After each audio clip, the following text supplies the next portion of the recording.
Hi everyone, Aaron here for Zollotech, and this is the M4 Max MacBook Pro. I've been using it for over 3 months since it launched as my main editing device while on the go.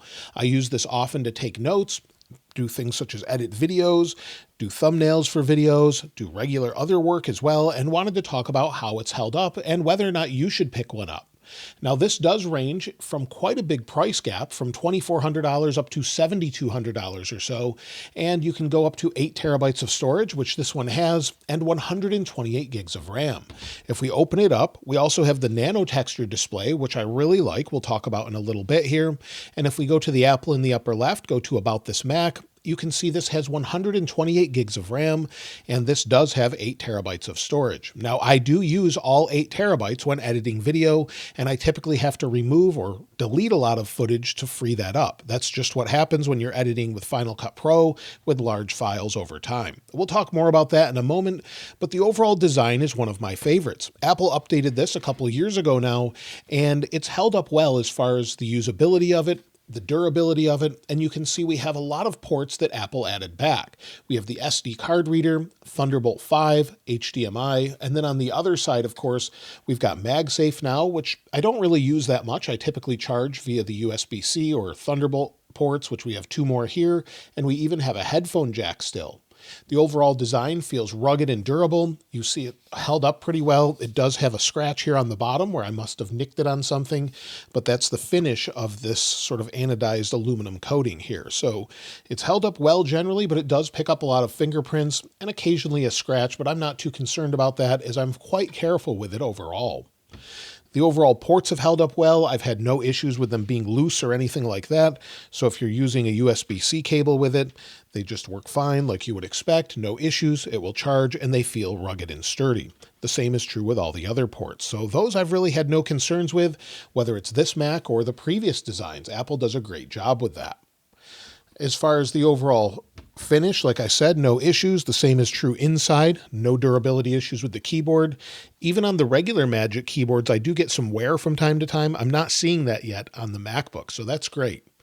As far as the overall screen, I'm very careful with it. No scratches or anything like that. But overall, I think durability-wise, this is a great machine. If you're concerned with it, you could put a case, but I generally don't recommend that, as it does tend to block some of the cooling if you're not careful, where we have the vents and more on the side. And if you want to keep your Mac storage in tip-top shape and clear out your cache, today's sponsor, Clean My Mac, is a great way to do that, and I've been using it for years. It's a simple way to manage your storage, and now they've revamped it to be even better. Smart Care makes managing your Mac simple and easy. It shows you exactly what's taking up space on your Mac, finds threats, optimizes performance, and checks for clutter. Cleanup helps you easily find large mail attachments, system leftovers, cached files, and now it finds up to 27% more junk than before.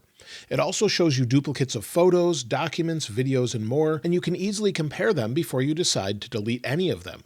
You can view old and large files using your storage in a simple way that lets you decide exactly what you want to remove. Oh, and it also has malware removal options if you want to scan for threats and vulnerabilities. The built-in assistant gives you an overview of your Mac's health and files and what you may want to do next. Keep your Mac tidy with Clean My Mac, try 7 days free, and use my code ZOLOTECH for 20% off. Be sure to check it out for yourself in the link in the description below, as I highly recommend it. Now, as far as how I use this from day to day, this particular device is typically hooked up to a Pro Display XDR or a Studio display. Now, if I'm using it portably, I'm using this display, which is actually better in many ways than what we have with the Mac Studio display, in that it's 120 Hertz, so it's super smooth, doesn't have PWM, no issues whatsoever. I even turned up the shutter speed, couldn't find anything with the camera, and this should not bother your eyes at all. The display looks great, and with the Nano texture display, I really like this, especially on the Macs. It seems to be better than what we had with the iPad for some reason. It's super vibrant, as you can see here. So if we bring it up close, it just looks really great overall. There's something different about it compared to the iPad Nano texture, and it's hard to tell the difference other than that you just don't have reflection. So I highly recommend this, especially if you're working outside like I do a lot. I'll typically sit on a porch with a table and work from there just to be outside a little more while I'm looking at a screen all day. Like I said, it's super smooth and fast. So if we go into Safari, maybe open up Apple, you'll see we'll scroll through, and it's just super smooth all the time, thanks to ProMotion. So that's something I would love to see Apple bring to their external displays, but so far we haven't seen. Now, of course, we have the M4 Max CPU, and it's just ridiculously fast. In fact, the M1 Max is still fast. But using this day to day, there's no lag, there's no stutter. If I want to open up an application like Clean My Mac I mentioned earlier, it opens right up. If I want to go into Final Cut like I use regularly, it takes a second sometimes it doesn't, but I use Final Cut Pro and Pixelmator regularly. And if we go into this project here, it handles it without a problem whatsoever. So if I just press play, this was recorded in 4K 60 typically. Press play, scroll through. You can see how fast it is just going through back and forth. I've had no issues whatsoever using it, and exporting is very fast. I typically used an M1 Ultra before to export video, and I will say that this is slightly slower due to the limited amount of sort of threading it can do when exporting. And if we go to share a file and then we go to settings, if the video is over 3 minutes long, we have allow export segmentation. This is available on the Max processors and the Ultra processors. However, the Ultra typically have about 4 segments where the Macs have about 2. So it will be a little bit faster to export on an Ultra, but in general, it's just super fast all the time. I'm generally surprised at how quickly it exports footage. Of course, not everyone is using it for things such as Final Cut Pro, DaVinci Resolve, Premiere, or anything like that. You may be using it for Photoshop, or I use it for Pixelmator Pro with thumbnails. So if we open that up, and Pixelmator Pro was recently purchased by Apple, and you can see it here where we can just move things around. Nothing really slows down whatsoever. If I want to close this, we'll just save and quit. You'll see all the other thumbnails that were there before, and just using it in general is super fast. I use Craft for notes, regularly using that, and typically I'll have things such as Safari, Chrome, Messages, Mail, maybe Spark Desktop, I've been trying that, X, Threads. I'll have things such as Discord and Telegram open as I have a Telegram channel, and all of these are linked in the description, but I'll also have Final Cut Pro, sometimes Craft and Notes and Music, all of them open, no problems whatsoever. So let me open all of them just to show you how much RAM it uses and how ridiculous it is having 128 gigabytes of it. And with all of these applications open, including Pixelmator, Final Cut Pro, Craft, Safari, Chrome. If we go up here to iStat menu, you'll see we're using 31% of our RAM or memory. So 33 gigabytes is used by apps. There's about 6.2 wired, and we have 89 gigabytes free. So plenty of RAM left for the future, for future applications, and no issues whatsoever. So it's incredible what this can do. I've had no issues with it whatsoever, and just seeing how smooth it is opening, going back to the desktop with mission control and things like that. Now, of course, you can game on this, but I think anyone purchasing this Mac is probably not buying it for gaming. In fact, if you're going to spend over $7,000 for a Mac or even $3,000, you could buy a gaming computer to do that. And I really don't use this for anything gaming related whatsoever. This is strictly a work computer that I use for videos like this. So you'll see here's Image Playground, Apple's sort of image creation tool. So a lighthouse with a Porsche next to it. It won't use things such as Porsche typically or allow me to do that. So let's see if it will work. Last time I checked, it wouldn't let me use that description because it had the word Porsche in it. So I can get rid of that and then go to things such as a lighthouse next to the Atlantic Ocean and see what it does here. So again, it's not my favorite because you can't really make things that are too specific. It doesn't like brand names, but it makes cartoons. You can do sketches and things like that. Animation styles are selectable, such as illustration, and it works plenty fast, of course, on the M4 Max, but you have all of the Apple Intelligence features here as well. But again, I don't think anyone's buying this for Apple Intelligence. You might install ChatGPT or something else, or maybe you're just training LLMs or something with it. Either way, with this connected to servers and everything else. So those sorts of things definitely can be done on here, but gaming is not a focus for me on this device because, well, I have a gaming PC for that. This is more for work. Now, the overall sustained performance of this is pretty impressive. I've really had no issues when I was using this. Performance feels the same as when I first bought it. That's true pretty much even on M1 Max processors. Now, as I'm exporting a video, the fans will spin up from time to time. They're not super loud. You can see that with a decibel meter here. So even up close, they're under 54 decibels. So pretty quiet overall. You can hear that as well, listening to the microphone of the camera. And it does get a little bit warm. You can see where the fans are blowing out the overall heat, and you can see that with the thermal camera. It gets a little warm under the keyboard, completely normal, of course, as it's trying to dissipate that heat. And then on the bottom of the MacBook, it's a little bit warm as well, but nothing that you can't keep it on your lap typically. You just want to be careful that when you're exporting, doing intensive tasks, you may be better off leaving it on a table like this, just so it doesn't get too hot for you. But it does do a good job of dissipating that heat and keeping things within whatever the specs Apple has set as far as the thermals go. So long video exports are pretty fast. It stays cool. It's got a couple fans in here. And generally, when doing intensive tasks, it will stay cool enough to handle those tasks fast enough that you're not really going to think, why is everything slowing down? There is one exception to that. If you're using this with an Apple Vision Pro and you're using it through the desktop mode, where you're using the Vision Pro as sort of the Mac desktop or the display monitor for it, it does slow down once you go into Final Cut Pro and export. For whatever reason, the connection itself slows down and the whole thing lags.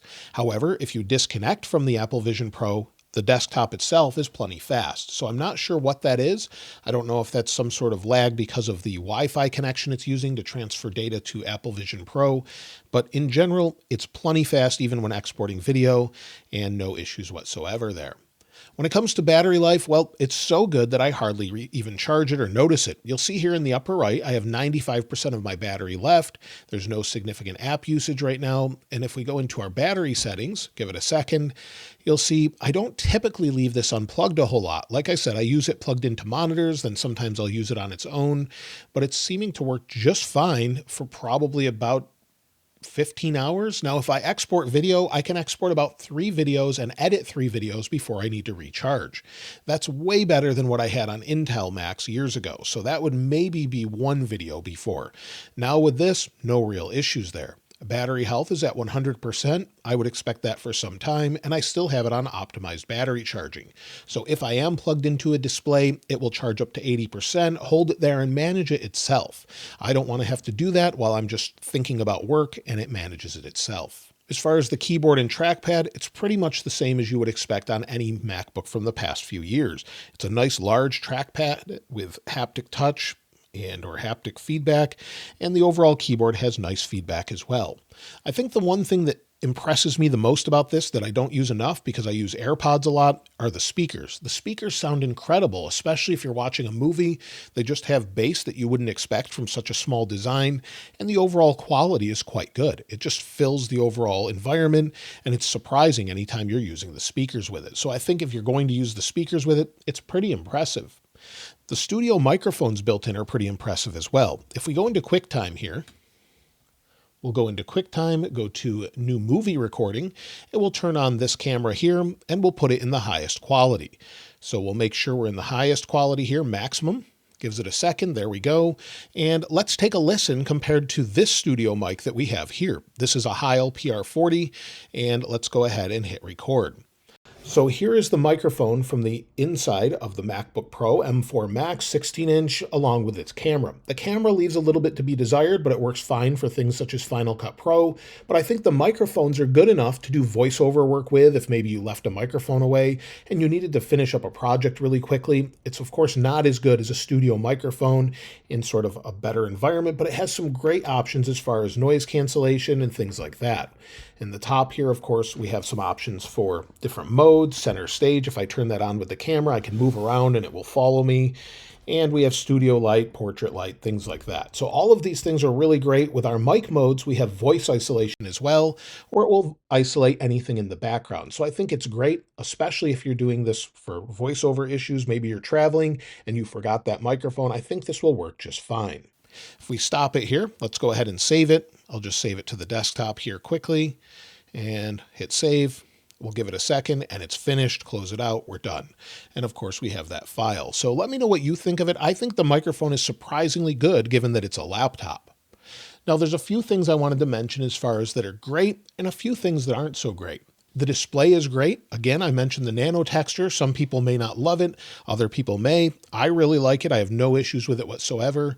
It's super fast all the time, and it has great battery life. It's so good that you don't really think about it unless maybe you're doing some heavy tasks, whether that's After Effects, Final Cut Pro. Those things will use the battery a lot, but again, it's much better than what we've seen in the past. The things that are bad are obviously the price. Fully spec'd out, if we go to Apple's website, like I mentioned, let's go here. On Apple's website, if we go to the MacBook Pro, and then again, fully spec this out, it's going to be, I think, over $7,000. So if we go to buy, 16-inch, and then we go down and fully spec it out.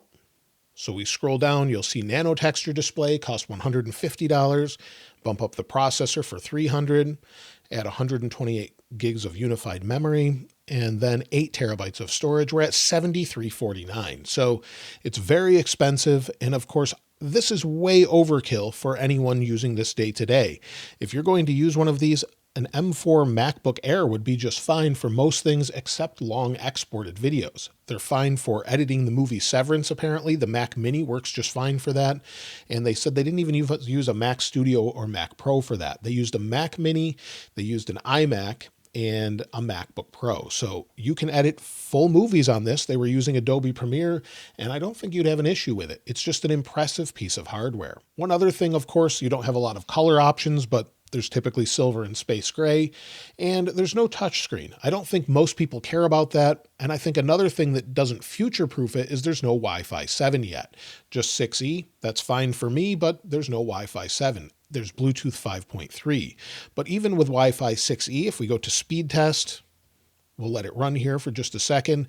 I have gigabit internet, just down but not up. We'll go ahead and allow this, give it a second, and you'll see on Wi-Fi 6E, I'm still getting 860 megabits per second down. We could get over 1,000 if I had Wi-Fi 7, but this is plenty fast where most people won't even notice. Should get about 40 megabits per second up. So give it a second. And again, it's going to be about 30 to 40. That's unfortunately a limitation of the current carrier that I have. So that's something I would like to see improved. But either way, no Wi-Fi 7 just leaves it open to no future proofing. And that's something I would have liked to see. AirPods sometimes can drop if you're using them with a MacBook for whatever reason. Now, we don't know if this is an AirPods issue or a MacBook issue, but we do see this enough across all devices that I think it's something to do with what Apple's written as far as Bluetooth goes.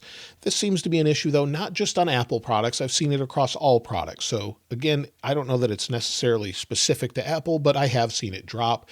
And switching between things such as the Mac and your iPhone seamlessly is a really nice feature to have. Software will be supported for many years with this device, at least 5 to 7, I would think, with updates, security updates, features, and macOS 16 should bring some new features and changes as well. So no real issues there, and I think there's been no slowdowns or anything that I've noticed. Even on older M1 Macs or any of the Apple Silicon Macs, they're just very impressive. I think the main thing you expect from Apple with the MacBook Pro is that it works as intended. It gets out of the way, lets you do your work, and the latest generation of MacBook Pros easily deliver on this expectation and even delight and surprise sometimes with how good the speakers sound, exceptional battery life, and the incredible display. So I really have no complaints other than what I mentioned already with Wi-Fi 7 and the price.